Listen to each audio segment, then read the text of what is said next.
Good morning, everybody. It is September 10th, 2025, and wanted to follow up on the news last night of the Russian drone attack into Poland. I did a post on Facebook about it, and I said it could be an attack or it could be just a screw up, and I said I was leaning toward the idea of a screw up.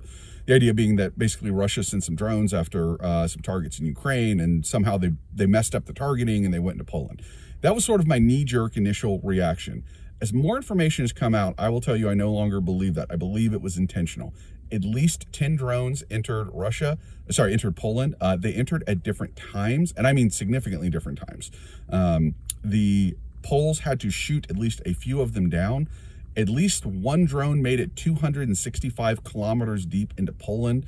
There's an unconfirmed report of another drone pushing 500 kilometers deep. To give you an idea, 265 kilometers, that's about 150 miles. This is not a case of a drone strayed off course. This is well in excess of any kind of margin of error you would see with a drone strike. I mean, way, way, way in excess of that.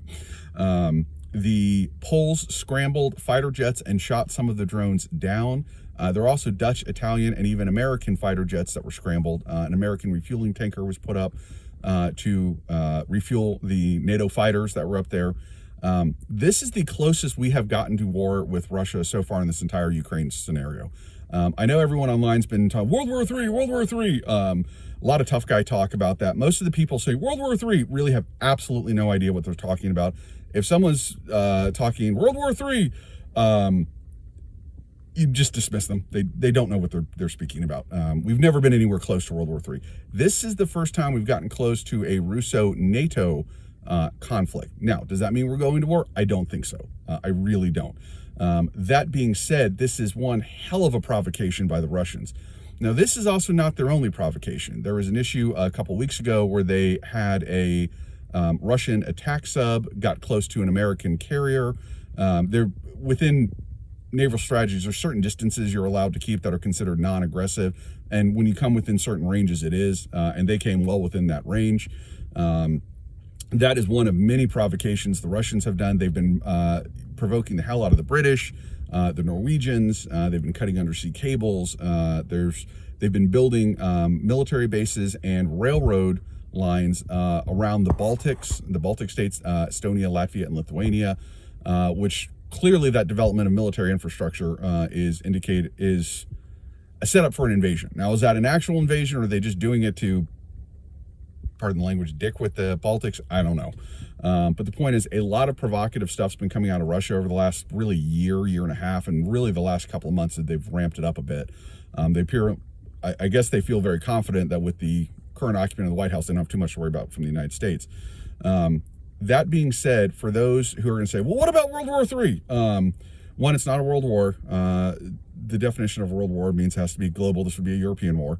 But the concern there is not that Russia can take on NATO. Russia can't take on NATO. Russia can barely handle the Ukrainians. The Ukrainians have fought them to a draw for basically 3 years now, since November of 2022.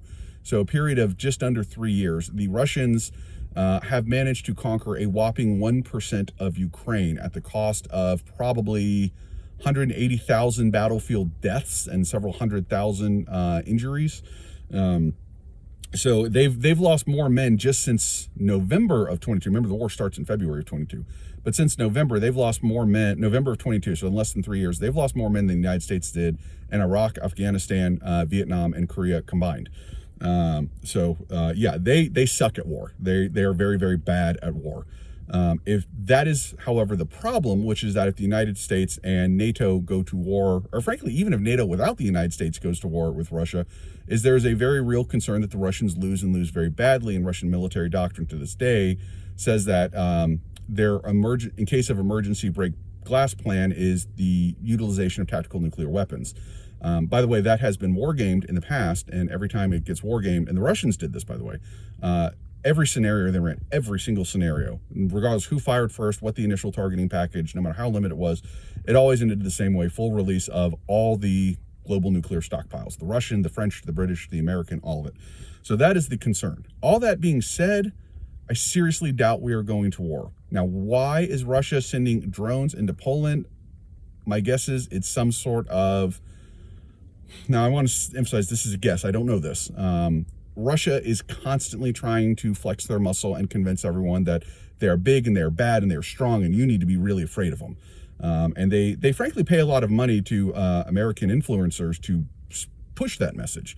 So this may just be an escalatory version of that. It is incredibly stupid, it is incredibly reckless, but this is the Russian government we're talking about, and let's face it, if you want to talk about stupid and reckless, man, they're your poster child. So right now, I would not be worried. To be fair, though, this is the closest we have gotten. If Russia does more of this, then I don't know what happens. Nothing good, that's for sure.